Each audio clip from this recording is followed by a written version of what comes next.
it right. Does that make sense? You're not putting it all in. If you say it's too hard, you're not doing it right. You got to back off a little bit. And so, for those of you who have worked out in the past, this is a great solution. But if you've never worked out in the past and you're a little bit afraid to get into working out, then we have this somewhere.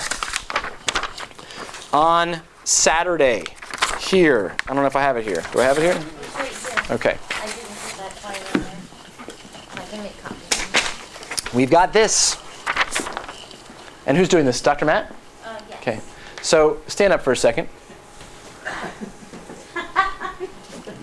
Take a look at this guy's biceps. Make a muscle. I'm just kidding. Take off your shirt. No, just kidding. So if you want to look like this guy, come learn how he does it. Max T3, the Fit Club, 9 a.m. on Saturdays to go through it. And how expensive is it? Free. Free. But it's not free. You have to pay in sweat. You have to pay in effort. You know what? But what are the paybacks? It's a good time. It's an investment of 12 minutes of your life. But do you think that it's worth it? Absolutely. So there's that option for you if you've not worked out before. And then there are other options. You could work out if you need even a little bit more help. We've got Felicia, another personal trainer, who does private sessions. And these sessions cost approximately 1/3 of what it costs to go and do a personal trainer. And I know this because I've worked with many personal trainers. She's charging $20 for a session, and that's just individual sessions. Or it could be 10 sessions for $180, so that's $18 a session, which if you don't know about personal training, that's dirt cheap. Okay. And then, again, why eliminate alcohol and tobacco? They actually affect your genes. And they're environmental toxins, and they basically increase disease in general. There's no need for them. Obviously, if you have something in moderation, your body can deal with it. But how much is moderation for your body? You'll never know. I mean, one person's genetic moderation, could kill another person. So it's a risk some people are willing to take, and that's up to you. I've personally never smoked a cigarette, but I have had alcohol. So, in fact, the way that I'm feeling right now, I would love a shot of something. Your body's amazing intelligence. So, you guys know how awesome you are. I don't know how much you kind of think about this, but there are, in one drop of blood, 5 million cells, red blood cells, 700,000 white blood cells, and thousands of platelets. Just that one little drop. There's 76 trillion cells in your body. So, do red blood cells live forever? No, they live for 120 days. Then what happens when they die off? New ones are born to replace them. In fact, there's about 100 million cells that die in your body every single day. And there's 100 million new cells that replace those. How awesome is that? What are those millions and billions of cells made out of? You are what you eat. So how many of you would like to be brand new? Well, 98% of your body, if you take that 100 million cells a day, in 3 years, you've got a brand new most of you. How cool is that? So think about what you could do in 3 years if you just applied yourself daily. Unfortunately, most people do this. They get better, and then what happens when they're eating on a diet? Oh, they fall off. Oh, they start an exercise program in January 1st, and what happens by February 1st? And that's human nature. So what are some things that you can do to help from going up and down and having some consistency? Number one, have a set of goals written down for what it is that you want to do. So what are your goals for your nutrition over the next month? And have not only long-term goals, like by 3 years from now, I want to have a brand new me. So, okay, great. What does that look like if you chunk it down into digestible bites? Like, how do you eat an elephant? That's an elephant-sized goal. How do you eat an elephant? One bite at a time. So what's your first bite? Well, I'm going to work out. Now, okay, if you want to start easy, 3 days a week, 12 minutes a day. Monday, Wednesday, Friday, I'm going to do my Max T3 workouts. You want to be a little bit more challenging? 6 days a week. Monday through Saturday, 12 minutes, your first 12 minutes of the day. Okay? I'm going to buy only foods that add nutrients to my body. And I'm going to plan for that so that for the unplannable, when there's times I'm going to be on the road or inconvenient to any home, I'll have that packaged already. So just on Sunday, make a huge salad that you can chunk into little pieces, put it in some Tupperware, and then have with you with some olive oil and some avocado. It's really easy. So you plan for it. Number 2, have a partner that you do it with. When I was in camp, when I was a little kid, we had this thing called the buddy system. Anybody ever go through that? And so if you were going to go swimming and you're like a 6-year-old kid and you're swimming in the deep water and you're in a lake, and not everyone, you can't be watched all the time by an adult, so you had this thing where every 5 minutes or so, they'd blow a whistle and they'd say, buddy up. And you had to find your buddy and raise your hand so that everyone knew that you were safe. So if someone was missing, we got to go diving, right? So everyone, buddy up. Put your hands up and hold somebody that you actually care about, whether you have them here. Do it right now. If you don't have a buddy, then guess what you have to do? Get a buddy. And say, okay, so here's the plan. Because not only will we be changing your life, guess what you're doing? Changing theirs. Do you think that if I was a parent of a 6-year-old and that 6-year-old was going to drown, you think that I would want that kid to have a buddy? Just before they drown? All right, so somebody cares about you. And you care about somebody. So buddy up. Okay? Find somebody that you care enough about to buddy up and save their life. All right? So these are all some cool stats about what your body is capable of and how your body works. But what controls all that? What tells those foods, water, air to become new cells? How does that chunk of meat or that vegetable become new eye cells or new liver cells or new hormones? What tells it to do that? Brain. Your what? Brain.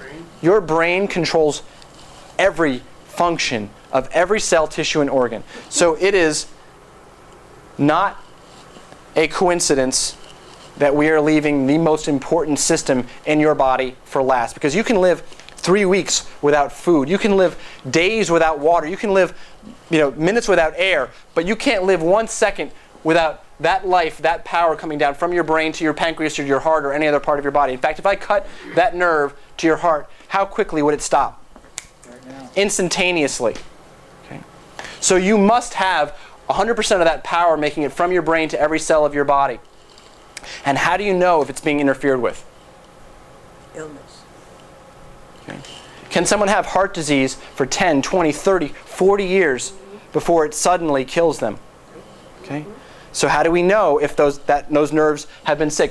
So if I took that pressure, instead of cutting it completely, if I dialed that back just like to 5% pressure, and I left it there for a day or for a week, 5 years, 10 years, 40 years, what eventually happens to that person? They die too, just slower. Does that make sense?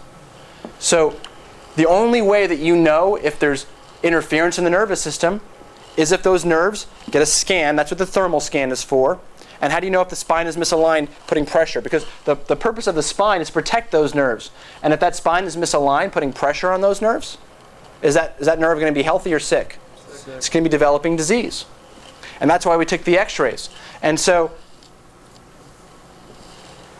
you can have somebody who eats right and exercises, but if that nerve is going to their heart, guess what happens to them? They die too. They develop heart disease all the same. Is there going to be less stress on their body as a whole when they eat right and exercise? Absolutely. But again, you can't have a healthy organ at the end of a sick nerve. It's impossible.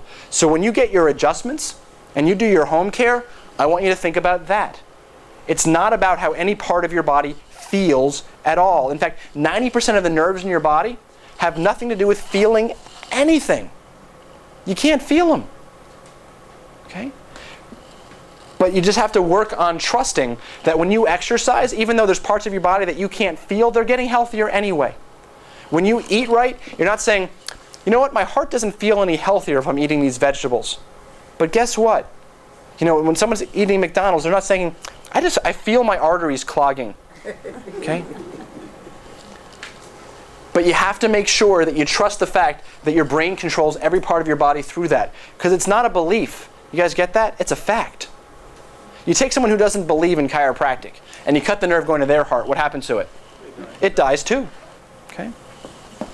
And so you have to make sure that you're spreading this word, because most people don't know the truth. And the truth is that you have an amazing healing power inside your brain which controls the function of everything. This is a guy who came in with diabetes. He didn't even get a chance to change his nutrition, his exercise, his detoxification, or anything else. He just got adjusted for these 2 months, and guess what happened? His diabetes went away. Well, how does that happen? Is it a miracle? It's not a miracle. It's the way it's supposed to happen. Why? Because that's how his body heals. If these nerves are going to his pancreas, by taking some of that pressure off, it made his body adapt better to its environment. And then, of course, do we want to change someone's nutrition? Say yes? Yes. Do we want someone to exercise? Or are we saying that's enough? That's not enough. You've got to make sure that you're giving your cells what they need and remove what they don't need. But the first thing that a cell needs is life. You're officially dead when you're brain dead. Okay? And most people are walking around with a little bit of brain dead. Okay? And we call that subluxation. And so this is what the nerve scan looks like for those people who are here who've never had that done. What we're doing is getting that done tonight. So you can raise your hand if you're a guest. Have you guys? There's about 2 or 3 of you. And so some of you, did they get the stress survey? Yes. So you should check the box off that says you want to get your nerve scan. And if the nerve scan shows up positive, what we're going to do is take an x-ray and see if there's a misalignment. Because how can you tell if there's a misalignment of the spine? X-ray. And so this is a good curve in the neck. This is a straight one. And what this does is it irritates those nerves and makes them sick. So when we go into this, we always end with mission. And the mission of our office and the mission of Maximize Living is to teach as many people as we possibly can about the truth and the principle. And so how many of you know somebody who has diabetes or heart disease or cancer? Because all of these are preventable with a healthy lifestyle. And so I'm asking you to do what we do, which is think about people drowning, and you have life jackets, and you're going to chuck them out there. Who's going to grab them? You don't know. But who is it up to grab? It's up to them to grab it. Who's up to the throw? It's up to you. And so what I'm asking is, are you willing to stand in the gap between life and death for somebody else and say, hey, take a lifesaver. You can change that lifestyle. You can change your outcome. You don't have to get diabetes. You don't have to get cancer. You don't have to get heart disease. Okay? So we've got our holiday health class coming up on December 6th. We've got our PAD, which is our food drive, coming over here. What does that mean? That means that if you know somebody, so like the instance for the guests here who want to get the x-rays done, instead of the $40 that I think that we have on the stress survey, the other way to do it is on your next visit, bring 10 cans of food. Okay? And we're going to feed as many of the Sandy victims up in the Northeast as we possibly can. And so what I'm going to ask you to do, though, is think about who you want to bring for the holiday health workshop that we're coming up on the 6th. How do most people go through the holidays? Stress. Emotionally stressed, physically stressed, chemically stressed. And then you ruin everything that you built over the last 10 months in those 2 months. The holidays, there's 4 of them. There's Thanksgiving, there's Christmas, there's New Year's. Was there anything else? Christmas Eve, I think you said. Okay, well, so there's basically like 3 or 4 days that we're dealing with over a 2-month period of time. Unless you're Jewish, you have like 8 days of Hanukkah. But what we're dealing with is really like 3 or 4 days that we turn into the holidays, right? So don't make it an excuse over the next 2 months to ruin everything if you've been working out and eating right for the last 10 months. Use your head, okay? And we want to make sure that people are protected. So bring them along with you. If you have any diabetes questions, you can ask me now. I've got to drive up to Orlando in a few minutes. But otherwise, we are done. So. And by the way, on the mission sheet, okay. So we have a couple of little promotional things. If you want to get some perfect protein, that's what I have for breakfast every morning with